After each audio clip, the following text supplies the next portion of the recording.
Hello guys, welcome to my channel. दोस्तों, आज मैं एक्सप्लेन करने वाला हूँ इस साल की सबसे खतरनाक वॉयलेंट मूवी को, जिसका नाम है टेरिफाइड 3 और इस मूवी को डायरेक्ट किया है डेमियन लियोन ने। दोस्तों, इस मूवी में बहुत ही ज्यादा ब्रूटल सीन्स है और इस मूवी को देखते ही कितने लोग थिएटर छोड़कर भाग गए, तो इससे आप लोग अंदाजा लगा लो कि इस मूवी में कितने भयानक किल्स दिखाए गए होंगे। वीडियो को स्टार्ट करने से पहले दोस्तों, आप लोगों से रिक्वेस्ट है कि वीडियो को एक लाइक और चैनल को सब्सक्राइब किए बिना नहीं जाइएगा, क्योंकि दोस्तों आपका एक लाइक और सब्सक्राइब हमें वीडियो बनाने में बहुत ही ज्यादा मोटिवेट करता है। तो चलिए दोस्तों, बिना टाइम वेस्ट किए वीडियो को स्टार्ट करते हैं।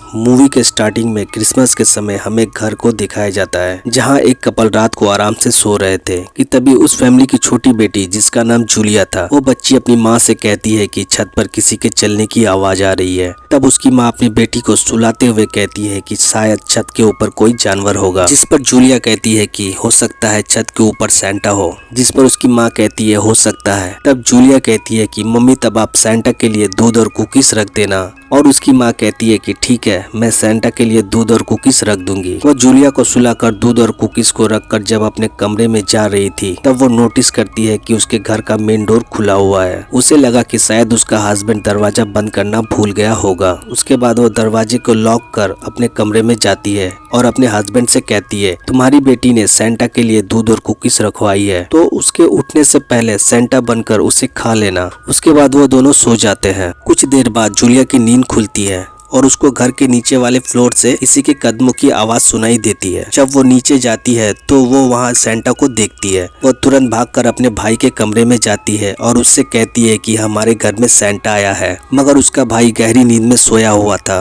और वो उसकी बात को नहीं सुनता है। तब वो अकेले ही सेंटा को देखने नीचे चली जाती है। जूलिया को उस सेंटा का बिहेवियर काफी अजीब लगता है, इसलिए वो भागकर एक दरवाजे के पीछे से छुपकर उसे देखने लगती है। तब वो सेंटा अपने झोले में से एक कुल्हाड़ी निकालता है और दोस्तों, ये देखकर आप लोग समझ जाओ कि यह सेंटा कौन हो सकता है। दरअसल ये और कोई नहीं बल्कि आर्ट द क्लाउन है, जो सेंटा का भेष बनाकर यहाँ आया है। उसके बाद वो कुल्हाड़ी लेकर सीधा उसके भाई के कमरे में जाता है और उसके सोते हुए भाई को उसी कुल्हाड़ी से हाथ, पैर और सर सब धड़ से अलग कर देता है।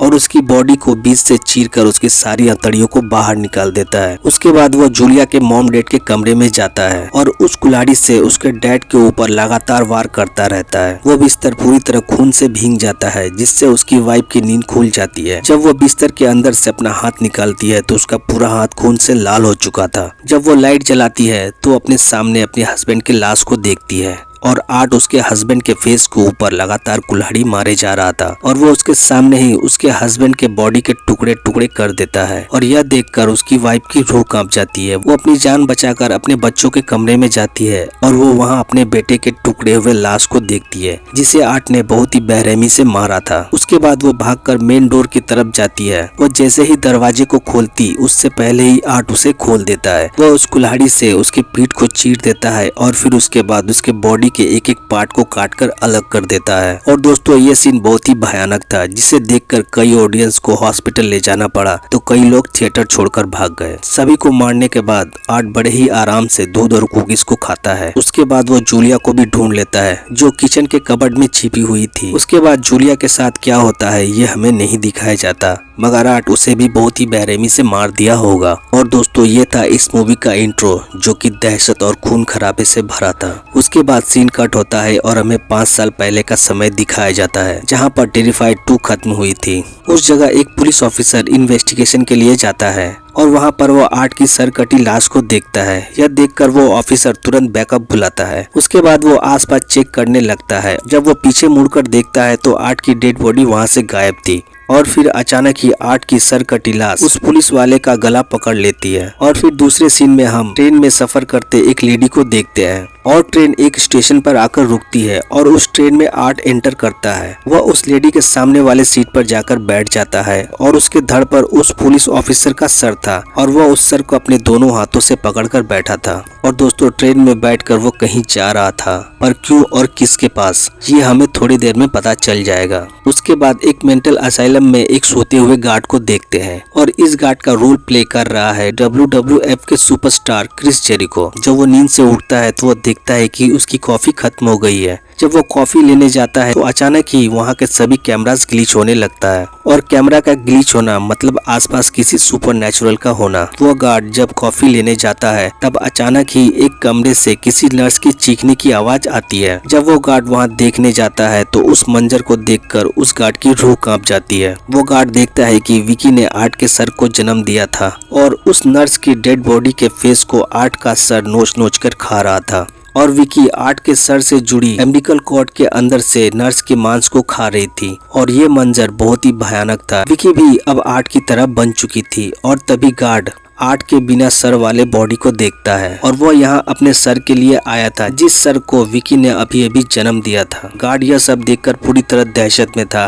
कि तभी विकी उसे लपेट लेती है। विकी उस गार्ड के मुंह में हाथ घुसाकर उसका जबड़ा फाड़ देती है, और आर्ट भी कहाँ पीछे रहने वाला था, वो भी उस गार्ड के सर के चमड़ी को नोचकर बाहर निकाल देता है। वो दोनों मिलकर उस गार्ड को बहुत ही बेरहमी से मार देता है। उसके बाद आर्ट अपने सर को धड़ से जोड़कर दोनों ट्रेन में बैठकर वहाँ से निकल जाते हैं। अगले सीन में वो दोनों एक खंडर घर में जाते हैं। उस घर में बहुत से औजार थे क्योंकि आर्ट अपने विक्टिम्स को मारने के लिए यहीं पर हथियार बनाता था। उसके बाद विकी अपना चेहरा एक आईने में देखती है। वो अपनी शक्ल को देखकर उस आईने को अपने सर से मारकर तोड़ देती है, और वहाँ पड़े एक कांच के बड़े से टुकड़े को लेकर एक बाथ टब में बैठ जाती है, और अपने दोनों हाथों के नस को काटकर उस बाथ टब को अपने खून से भर देती है, और आर्ट भी एक चेयर में बैठ जाता है। और फिर यहाँ से सीन कट होता है और हमें प्रेजेंट का समय दिखाया जाता है, जहाँ हॉस्पिटल में ग्रीन नाम के एक आदमी सियाना को लेने आया था क्योंकि उसके साथ हुए इंसिडेंट की वजह से वो मेंटली बीमार हो चुकी थी, और उस हॉस्पिटल में उसका इलाज चल रहा था, मगर वो अब रिकवर कर चुकी थी और उस हॉस्पिटल से आज वो डिस्चार्ज हो रही थी, इसलिए उसे लेने उसके अंकल ग्रे आए थे। उसके बाद वो दोनों घर जाते हैं। घर जाकर सियाना अपनी आंटी जेसिका से मिलती है और फिर अपनी कजन सिस्टर गैबी से मिलती है। सियाना अपनी बहन से मिलकर बहुत ही खुश होती है, और फिर गैबी सियाना को अपने कमरे में ले जाती है। दूसरी तरफ हम उस खंडर घर को देखते हैं। उस घर के अंदर दो डेमोनेशनल लोग जाते हैं क्योंकि उस घर को तोड़कर वहाँ कुछ और ही बनने वाला था, इसलिए वो दोनों वर्कर्स उस घर की छानबीन करने गए थे, जहाँ उन दोनों को वहाँ पर काफी अजीबोगरीब चीजें देखने को मिलती है। और फिर वो दोनों उसी कमरे में चले जाते हैं जहाँ पर विकी और आर्ट 5 साल से स्टैचू बनकर बैठा था। एक वर्कर विकी की बॉडी को टब में देखता है। उस वर्कर को लगा कि शायद यहाँ मर्डर हुआ है। वो अपने साथी को आवाज लगाता है। दूसरी तरफ वो वर्कर आर्ट को चेयर में बैठा देखता है। आर्ट के चेहरे पर अभी भी एक क्रीपी सी स्माइल थी। वो दोनों वहाँ पर 5 साल से किसी का आने का वेट कर रहे थे ताकि वहाँ आकर कोई उन दोनों को जगा सके और वो दोनों दोबारा से अपना खूनी खेल स्टार्ट कर सके। वो वर्कर विकी के जैसे ही करीब जाता है, विकी कांच के टुकड़े से उस वर्कर का गला चीर देती है और उसके गले के अंदर से पानी की तरह खून निकलने लगता है और वो वर्कर वहीं पर तड़प तड़प कर मारा जाता है। और अब बारी थी उस दूसरे वर्कर की। जब वो वर्कर आर्ट के करीब जाता है तो अचानक से ही आर्ट उस वर्कर पर हमला कर देता है और एक बड़े से कील को उसके हाथ के अंदर घुसा देता है। जब वो वर्कर खुद को दूसरे हाथ से बचाने की कोशिश करता है तब आर्ट उसकी उंगली को ही चबा जाता है और एक चाकू से उसके सर की चमड़ी को काट कर बीच से फाड़ देता है। वो दोनों नींद से जागते ही अपनी हैवानियत दिखाने लगे। अब जो भी इनके रास्ते आएगा ये दोनों उन सभी को इसी तरह लपेटते जाएंगे। दूसरी तरफ जब सियाना अपने बैग से सामान निकाल रही थी तब गैबी को सियाना की डायरी मिल जाती है। वो उस डायरी को पढ़ने लगती है। यह देखकर सियाना उससे वो डायरी छीन लेती है और उसको उस डायरी से दूर रहने के लिए कहती है। उसके बाद सभी लोग एक साथ मिलकर खाना खा रहे थे कि तभी सियाना को अपनी मरी हुई फ्रेंड दिखती है जिसे आर्ट ने सेकंड पार्ट पे मार दिया था और वो देखने में बहुत ही भयानक थी। वो वहाँ बैठे किसी को भी नहीं दिख रही थी सिवाय सियाना के, यानी कि वो अभी भी ट्रॉमा में थी और ये सब उसका इमेजिनेशन था जो उसके दिमाग में चल रहा था। उसके बाद हम सियाना के भाई जोनाथन को 2 दोस्तों के साथ कॉलेज के हॉस्टल में देखते हैं और उन दोनों का नाम कोल और मिया था। और तभी जोनाथन को उसकी बहन सियाना का कॉल आता है। वो उसे बताती है कि वो हॉस्पिटल से डिस्चार्ज होकर अपने अंकल के घर आ चुकी है और वो उसे काफी मिस कर रही है और वो उससे मिलना चाहती है। दूसरी तरफ हम आर्ट को देखते हैं। वो उसी एबेंडेड घर में लोगों को मारने के लिए नया हथियार बना रहा था और इस बार उसका लोगों को मारने का तरीका और भी भयानक था। वो अपने इस एक्सपेरिमेंट को वहाँ के एक चूहे पर करता है। वो CO2 से एक चूहे को जमा देता है और उसे पटक कर तोड़ देता है किसी खिलौने की तरह। उसके बाद वो अपने शिकार की तलाश में निकल जाता है। वह एक बार में जाता है, वहाँ एक आदमी सेंटा का कपड़े पहने बैठा हुआ था। वो वहाँ जाकर सभी के साथ फ्रेंडली बिहेव करता है और अपने अंदाज से सबको हंसाता है। उसके बाद सभी मिलकर एक पैक पीते हैं, मगर आर्ट उस शराब को उस सेंटा के मुंह पे उगल देता है और उसके बाद उसके गोद में बैठकर यूरिन कर देता है। ऐसा करने से उस बार का ओनर और सेंटा उस पर भड़क जाता है, मगर आर्ट उन सभी के साथ खेल रहा था और तभी वो अपने झोले में से गन निकालकर उस बार ओनर का भीजा उड़ा देता है और उसका खेल वहीं खत्म कर देता है। उसके बाद वो दूसरे आदमी को भी गोली से उड़ा देता है, मगर वो सेंटा को नहीं मारता है क्योंकि उसके साथ अभी बहुत कुछ होना बाकी था। अपनी मौत को सामने देखकर सेंटा आर्ट से कहता है कि तुम्हें जो चाहिए ले लो, जिस पर आर्ट सेंटा के कपड़े लेकर पहन लेता है और उसको एक चेयर में बैठाकर बांध देता है और फिर अपने झोले से CO2 का सिलेंडर बाहर निकालता है। सबसे पहले वो उसके हाथ और पैर को जमा देता है और एक हथौड़े से मारकर उसके हाथ पैर को किसी स्टैचू की तरह तोड़ देता है। ऐसा करते ही वो आदमी दर्द से तड़पने लगता है और इस बार वो उस आदमी के फेस को CO2 से जमाकर उसी हथौड़े से मार मार कर उसके फेस को तोड़ देता है और उसकी दाढ़ी को नोच कर निकाल लेता है और फिर उसे भी बहुत ही बेरहमी से मार देता है। दूसरे सीन में सियाना और गेबी को एक मॉल में देखते हैं। वो लोग शॉपिंग के लिए उस मॉल में आए थे। उस मॉल में काफी सारे बच्चे थे और वो सभी बच्चे सेंटा के साथ फोटो खिंचवा रहे थे और फिर सियाना को वहाँ कुछ अजीब सा फील होने लगता है। उसे बहुत से लोगों की चीखने या चिल्लाने की आवाज सुनाई देती है। उसे एहसास हो जाता है कि जैसे कुछ बहुत ही बुरा होने वाला है और फिर तभी उसके सामने से एक सेंटा गुजरता है। वो सियाना को देखकर अपना हाथ हिलाता है। उस सेंटा को देखकर सियाना के पसीने छूटने लगते हैं। ऐसा लग रहा था मानो जैसे उसकी सांसें रुक जाएगी, क्योंकि वह समझ चुकी थी कि उस सेंटा के भेष में आर्ट द क्लाउन है। और तभी गेबी पीछे से आकर टोक देती है और उसका ध्यान भटक जाता है। जब वह दोबारा से सामने की तरफ देखती है तो पलक झपकते ही वो वहाँ से गायब हो जाता है।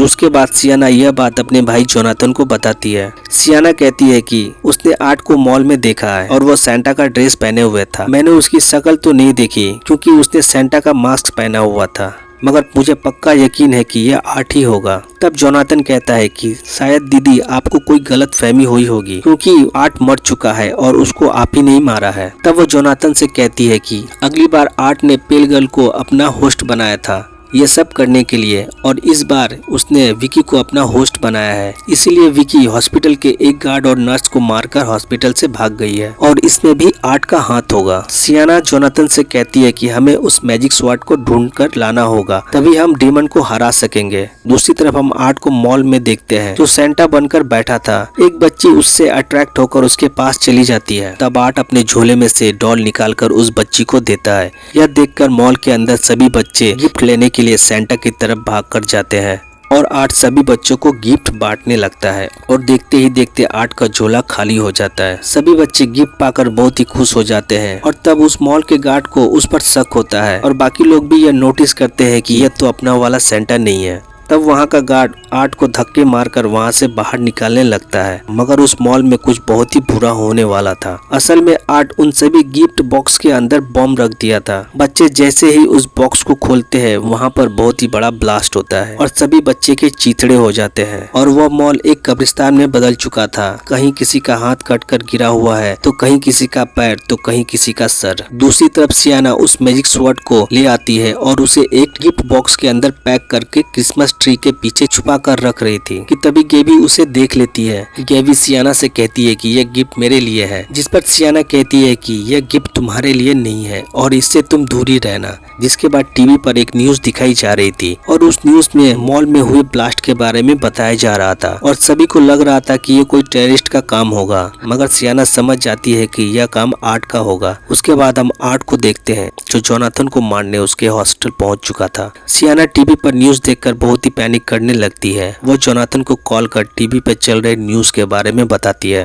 और उसको जल्दी से घर आने के लिए कहती है। जोनाथन उससे उस तलवार के बारे में पूछता है। सियाना कहती है कि हाँ मैं वो तलवार ले आई हूँ। तब जोनाथन कहता है कि ठीक है आप चिंता मत करो, मैं जल्दी घर आ जाऊंगा। मगर सियाना बहुत ही ज्यादा पैनिक कर रही थी, जिसके कारण उसके अंकल जोनाथन को लेने उसके हॉस्टल जाते हैं और उधर हॉस्टल के बाथरूम में कोल और मिया एक दूसरे के साथ इंटीमेट हो रहे थे और फिर वहाँ आर्ट आता है और वो अपने झोले के अंदर से एक चेंसो बाहर निकालता है और फिर उन दोनों के ऊपर टूट पड़ता है। पहले तो वो कॉल की उंगली काटता है। जब वो भागने की कोशिश करता है तो उसका पैर काट देता है ताकि वो वहाँ से कहीं भाग न सके। उसके बाद वो चेंसो से मिया की बॉडी को छन्नी कर देता है, मगर मिया के अंदर अभी भी थोड़ी जान बाकी थी। तब वो अपना चश्मा निकालकर अपनी क्रीपी सी स्माइल दिखाता है और फिर उसके बाद वो उसी चेंसो से उसकी बॉडी के टुकड़े टुकड़े कर देता है। और अब बारी था कोल का। सबसे पहले वो उसके हाथ पैर को काट कर अलग कर देता है और फिर उसके बाद उस चेंसो से उसको बीच से चीर कर उसके 2 टुकड़े कर देता है,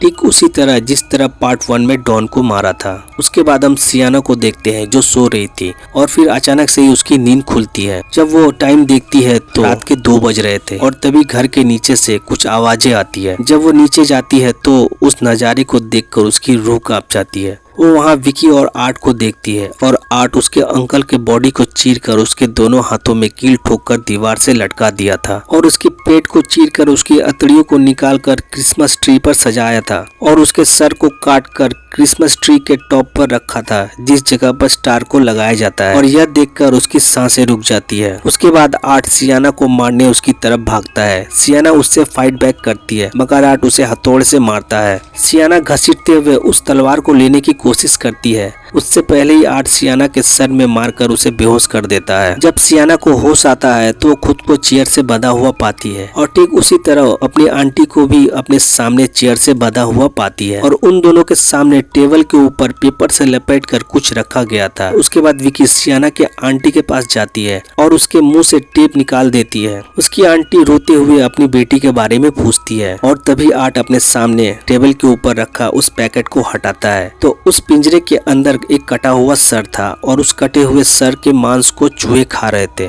यह देखकर सियाना की आंटी रोने लगती है मगर वो कहती है कि यह मेरी बेटी नहीं है और विकी के मुंह के ऊपर थूक देती है। उसके बाद आर्ट एक पाइप को उसके आंटी के मुंह के अंदर घुसा देता है और जब वो पाइप अंदर नहीं जाता है तो उस पाइप को हथौड़े से मार मार कर उसके मुंह के अंदर घुसा देता है। उसके बाद विकी उस पिंजरे में से चूहे को निकालकर पाइप के अंदर घुसा देती है और वह चूहा उसके गले के अंदर तक चला जाता है। जिसके बाद विकी और आर्ट उसकी आंटी को सियाना के सामने ही बहुत ही बेरहमी से मार देता है और फिर विकी अपने कांटों वाला क्राउन सियाना को पहना देता है और उसे बताती है कि यह कटा हुआ सर गेबी का नहीं है। जिसके बाद आर्ट गेबी को वहां लेकर आता है। गेबी अभी भी जिंदा थी तो वो कटा हुआ सर किसका था। उसके बाद आर्ट उस कटे हुए सर को पिंजरे से निकालकर बाहर रखता है और उस कटे हुए सर को एक चश्मा पहनाता है जिससे हमें यह पता चलता है कि यह कटा हुआ सर सियाना के भाई जोनाथन का है। यह जानकर सियाना तड़पने लगती है। उसके बाद विकी सियाना को पजेस्ट करने की कोशिश करती है ताकि वो उसकी आत्मा को अपने अंदर खींच सके